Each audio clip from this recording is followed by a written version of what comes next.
Olá, pessoal, tudo bem? Sejam bem-vindos a mais uma aula de hidrologia aplicada. Hoje nós vamos falar sobre escoamento superficial. Bom, gente, então, como a gente já viu em aulas anteriores, né, o escoamento superficial é o segmento do ciclo hidrológico que estuda o deslocamento das águas na superfície da Terra, tá? Então, para a gente começar, vamos entender por que é importante a gente calcular esse escoamento, tá? Esse escoamento, então, né, obviamente, vai ter origem nas precipitações, e aí, como a gente já viu em aulas anteriores, né? Uma vez que a chuva cai sobre a superfície, uma parte dessa chuva vai ser captada pela vegetação, outra parte vai evaporar, né? Posteriormente, outra parte ainda vai se infiltrar no solo e, finalmente, uma parcela dessa precipitação vai escoar pela superfície. E hoje, então, a gente vai trabalhar com essa variável que muitas vezes é considerada a mais importante no cálculo hidrológico, tá? Isso principalmente porque através dessa variável, né, do resultado dessa variável, que nós vamos obter as vazões de projeto, as vazões máximas, os hidrogramas de projeto, as previsões de cheia e também é através desse escoamento que são projetadas todas as estruturas para o controle da erosão e também para o controle de inundações nas cidades, tá? Então, por isso que o escoamento superficial é um dos cálculos mais importantes dentro da hidrologia. Para se obter esse resultado, nós temos alguns métodos, tá? Entre métodos simplificados, empíricos, e também métodos mais complexos que requer, né, acesso a imagens de satélite e a alguns dados especialmente climatológicos, tá bom? Bom, gente, aí associado ao escoamento superficial ocorre também o transporte de partículas do solo, né? E além dessas partículas de solo, ele também transporta compostos químicos, matéria orgânica, sementes, defensivos agrícolas e tudo o que está ali sobre o solo, né? Então, nesse escoamento, nós temos aí dois tipos de água que se originam do escoamento superficial, tá? Então, quando a trajetória das águas no início do escoamento ela é determinada apenas pelas linhas do terreno, então, como mostra a primeira imagem aí, né, ela vai seguindo apenas as orientações do terreno, né? A gente está vendo nessa foto um terreno bem inclinado, então a tendência da água é ir em direção ao ponto mais baixo, né? Como a gente já estudou também em aulas anteriores, essas águas elas são denominadas águas livres, tá? Agora, uma vez que essas águas livres atingem calhas marcadas, né, por processos erosivos, como a gente está vendo aqui, ó, embaixo, nessa segunda foto, né? A gente está vendo sulcos provocados pelo caminho das águas, é uma típica erosão pluvial. Então, quando essas águas livres atingem espaços já marcados por esses processos erosivos, elas seguem, né, um caminho preferencial, que a gente vê aí na imagem marcado nesses sulcos, né, formando os cursos de água e a microrrede de drenagem. Então, essas águas, a partir do momento em que elas chegam, né, nessas áreas com processos erosivos muito evidentes, elas se tornam águas sujeitas, tá? Bom, gente, quando a gente está falando de rede de drenagem, a gente está falando de todo o conjunto de cursos de água, desde os pequenos córregos até o rio principal, tá? E aí contribuem para o aporte de água nessa rede de drenagem águas advindas do escoamento superficial, do escoamento subsuperficial, mas também as águas que contribuem, né, com o escoamento subterrâneo e com a precipitação direta sobre a superfície, tá? Então, aqui só lembrando, né, recapitulando aí nessa imagem, os tipos de escoamento que a gente tem, né? Então, a gente já viu, por exemplo, o escoamento pelo tronco, que vai descendo no tronco das águas até contribuir com o escoamento superficial. O escoamento subsuperficial, que ele atinge os níveis logo abaixo da superfície do solo, né? E também o escoamento de base, que vai somar aí, né, para a formação do lençol freático, tá bom? Bom, então, mais uma vez, né, aqui nessa primeira imagem, a gente pode ver o impacto da urbanização no escoamento superficial, uma vez que se eu retiro toda a cobertura vegetal de uma bacia hidrográfica, eu perco as parcelas iniciais de chuva que vão dar origem, né, à evapotranspiração, à interceptação, à evaporação propriamente dita, né? E toda essa água vai se tornar apenas escoamento superficial, tá? E aí embaixo aqui a gente tem mais uma vez, né, para relembrar aí a importância da parcela vegetativa na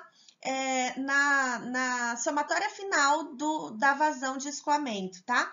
Então, quando há cobertura vegetativa, uma parcela vai ser infiltrada, outra parcela vai ser interceptada, outra parcela vai ser evaporada, e uma quarta parcela apenas é que vai gerar aí o escoamento superficial e subsuperficial, tá? Que é o contrário do que está mostrando essa imagem, essa figura número 1 acima, tá bom?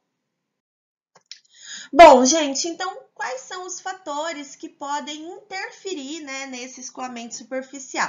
Então, a gente tem alguns tópicos de fatores, por exemplo, os agroclimáticos, que são aí a precipitação, né?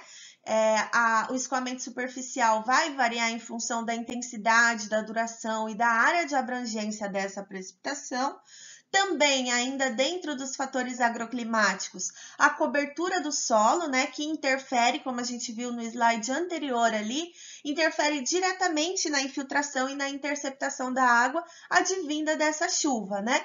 E também a rugosidade da superfície, né, que é justamente a cobertura do solo, né? Então, se é um solo asfáltico, se tem plantação, se é uma área florestada, enfim, toda essa cobertura vegetal vai interferir diretamente também na quantidade de escoamento superficial gerado, tá bom?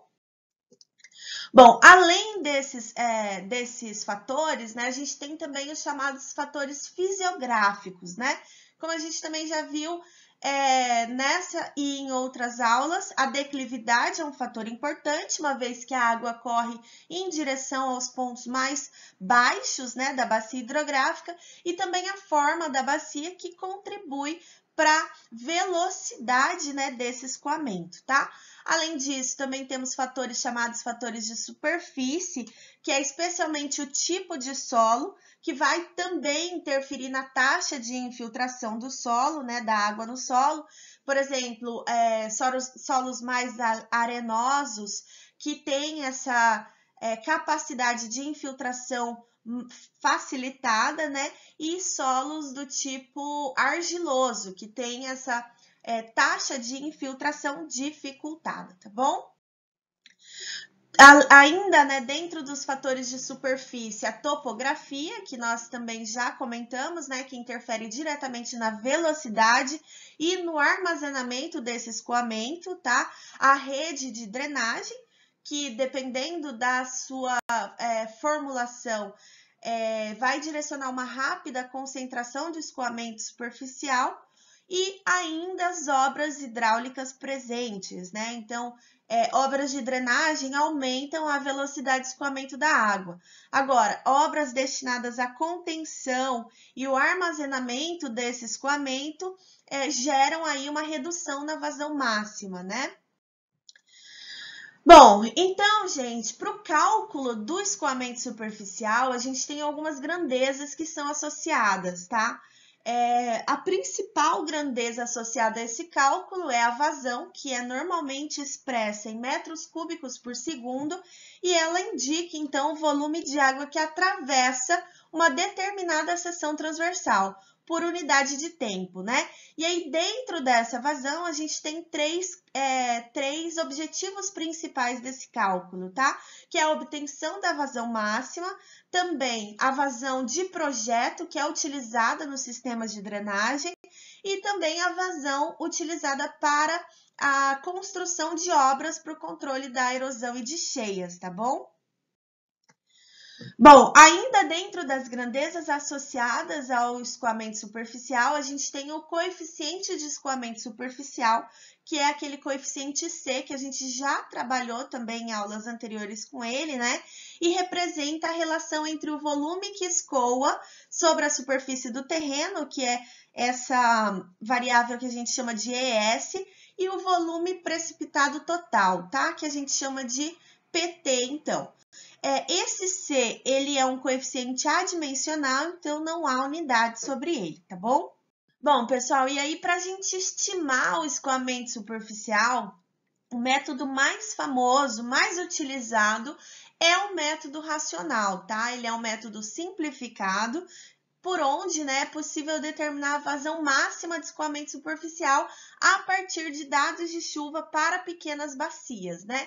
Então, ele tem aí uma limitação de utilização que vai funcionar melhor para pequenas bacias que variam de 50 a 500 hectares, tá bom? Então, a fórmula é a Q máxima igual a Si vezes IM vezes A, onde, né, essa Q máxima é a vazão máxima de escoamento superficial, que vai ser dada, então, em metros cúbicos por segundo. C é o coeficiente de escoamento superficial, que a gente já comentou ali, que é adimensional.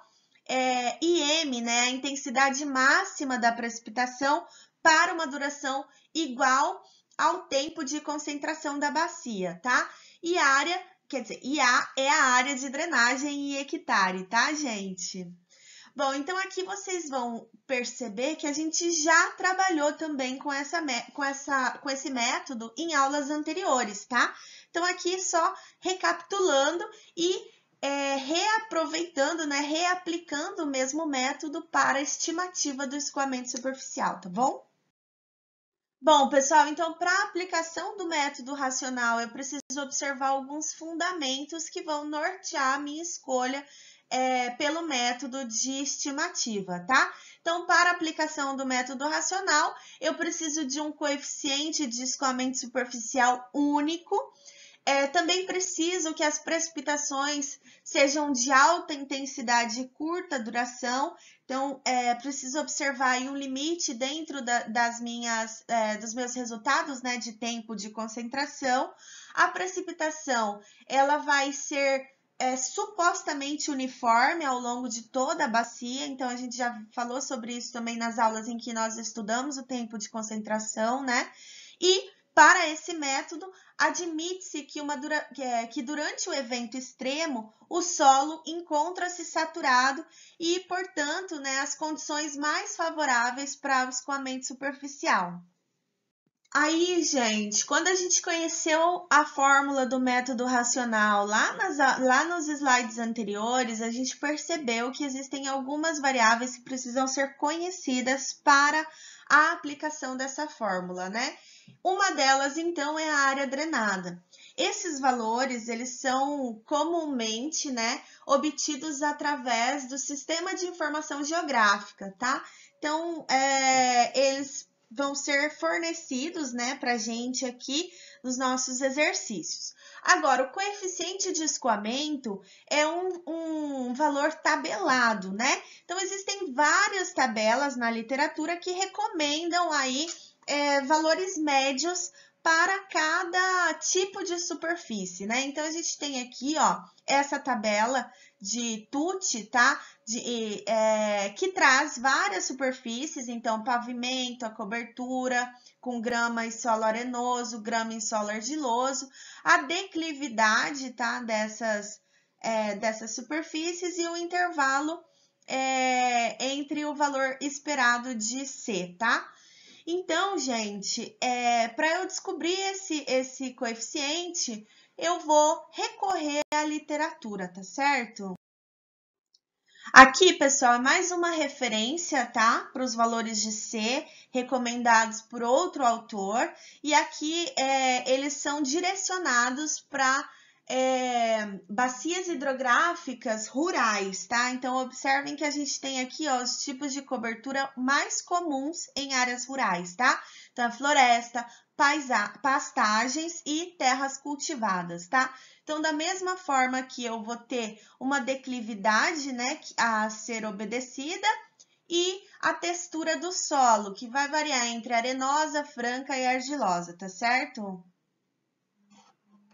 Pessoal, só a título de curiosidade, não sei se vocês se lembram das aulas de solo, essa textura do solo franca, tá? É um solo intermediário, tá bom? Então, é entre arenoso e argiloso. Quando o solo ele é intermediário com características mais evidentes de arenoso, tá? Então a gente chama de um solo franco-arenoso. E aí, da mesma forma, né, quando é um solo franco com características mais evidentes de argiloso, então ele se torna um solo franco-argiloso, tá? Então, aqui a gente tem só essas três características, tá? Um solo arenoso, solo franco e solo argiloso, só para dar aí uma vista, um panorama geral sobre as texturas do solo, tá bom? Bom, gente, mas como eu falei lá para vocês, né, a aplicação do método racional requer um coeficiente único para escoamento superficial. Só que a realidade é que as bacias hidrográficas elas não estão sujeitas a um único tipo de cobertura do solo, né? Então não tenho assim uma bacia hidrográfica inteira com área florestada, né? E aí, quando eu encontro esses problemas, eu preciso aplicar, conhecer, né, um coeficiente médio, tá? Que vai relacionar aí todas as minhas coberturas e gerar, então, um coeficiente médio entre todas as coberturas presentes na bacia hidrográfica, tá bom? Então, o C é o coeficiente de escoamento superficial para a área de interesse, né? Vai ser o meu coeficiente médio. O CI vai ser o coeficiente de escoamento superficial para cada subárea, tá? Então, eu vou ter um CI, por exemplo, para a área pavimentada, outro CI para a área florestada, outro CI para a área de pastagem, tá bom? E aí, eu vou multiplicar, então, esse CI, cada CI desse, por sua subárea correspondente, tá bom? E aí, então, eu divido tudo pela área total e vou encontrar o meu coeficiente médio, tá bom, gente? Bom, outra variável que eu vou precisar também encontrar é a intensidade máxima média da precipitação, que eu vou chamar de IM, tá bom? Então, eu aplico aqui nessa equaçãozinha uma equação auxiliar do método racional, em que IM vai ser a intensidade máxima média de precipitação, que vai ser fornecida em milímetro por hora, tá? O T é o tempo de retorno em horas, que também já é uma variável conhecida da gente, né, das aulas anteriores. E o K, o A, o B e o C são parâmetros de ajuste relativos às estações pluviográficas estudadas, tá? Então, a gente vai conhecer esses parâmetros, tá? Eles vão ser fornecidos para a gente poder aplicar nessa fórmula, tá certo? Recapitulando, né, o tempo de retorno, que vocês se lembram, ele vai variar de acordo com o tipo de obra e existem alguns tempos pré-estabelecidos na literatura da hidrologia, tá? Como, por exemplo, para pequenas barragens, Irida, em 85, afirma, né, que o tempo de retorno de 50 a 100 anos pode ser considerado suficiente, tá?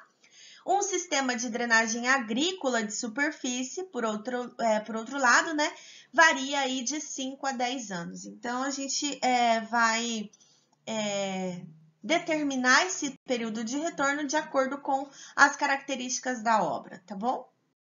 Mas os cientistas muito legais já fizeram esse trabalho para a gente e estabeleceram, né, tabelado alguns tempos de retorno propostos para áreas de ocupação específicas e também para obras específicas. Então, a gente tem aqui uma tabela utilizada pela CETESB, tá? Que é bem famosa, apontando, né, os tempos de retorno para microdrenagem e macrodrenagem também.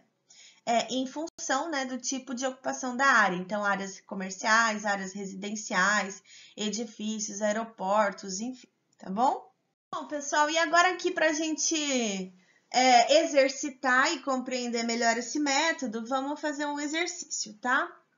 Considere uma bacia com 50 hectares, o rio principal com 1,5 km e a declividade de 8%. As características da superfície são solo franco, 10 hectares com floresta e declividade de 10%, 20 hectares com milho e declividade de 5% e 20 hectares com pastagem e declividade de 15%. A equação das chuvas intensas é fornecida aí, né? Vocês lembram da equação da intensidade de chuva? E então, para essas condições, calcular a vazão de projeto para uma barragem com vida útil de 30 anos e risco de 15%. Oba, vamos lá então. Bom, pessoal, então a primeira parte da solução desse problema é encontrar o meu C médio, tá? Como a gente comentou lá no início da aula, para aplicação do método racional, preciso ter um coeficiente de escoamento superficial único.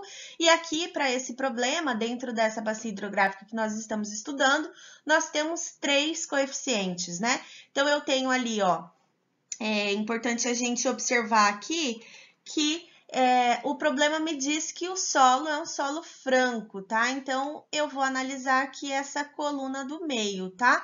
Todos os Cs que eu for encontrar para esse problema estão aqui nessa coluna do meio.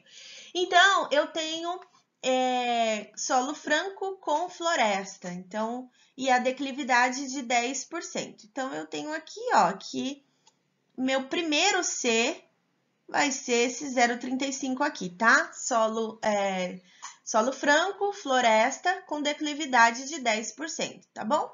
Depois, ele fala que eu tenho milho com declividade de 5%. E aí, o milho vai entrar aqui nessa terra cultivada, tá?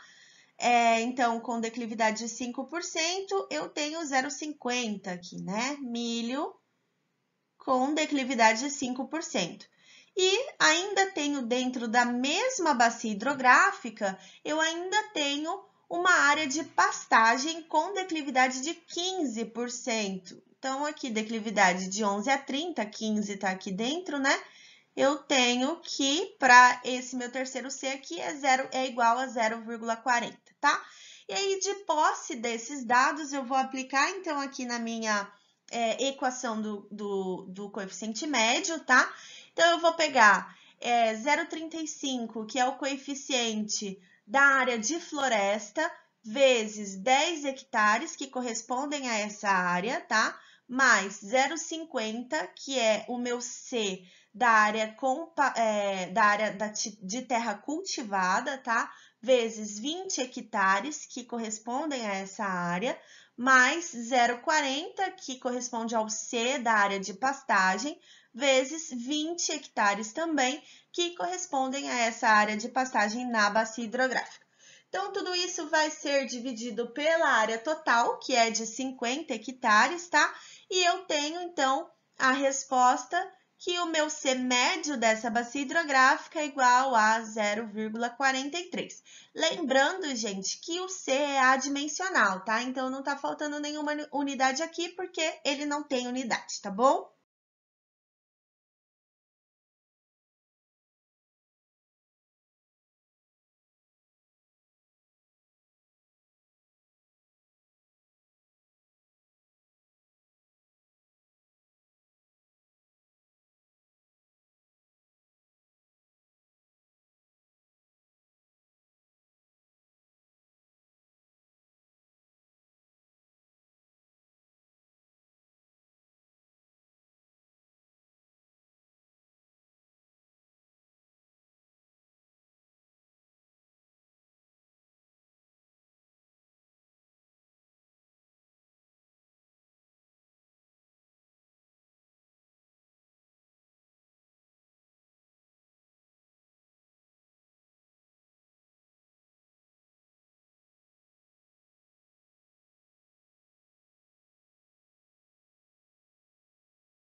Bom, então finalmente nós chegamos aqui à terceira parte, que é a vazão de projeto, onde eu vou aplicar a fórmula do método racional, tá? Para o descobrimento, então, dessa vazão de projeto, tá bom? Então, eu vou pegar aqui, ó, o C médio, né, que é o coeficiente médio, que a gente calculou lá na frente, que vai multiplicar a intensidade em milímetro por hora, e multiplicar ainda a área total, tá bom? Que é igual a 50 hectares aqui. Tudo isso dividido por 360, e aí eu tenho o meu resultado final, que é uma vazão de projeto igual a 12,1 metros cúbicos por segundo.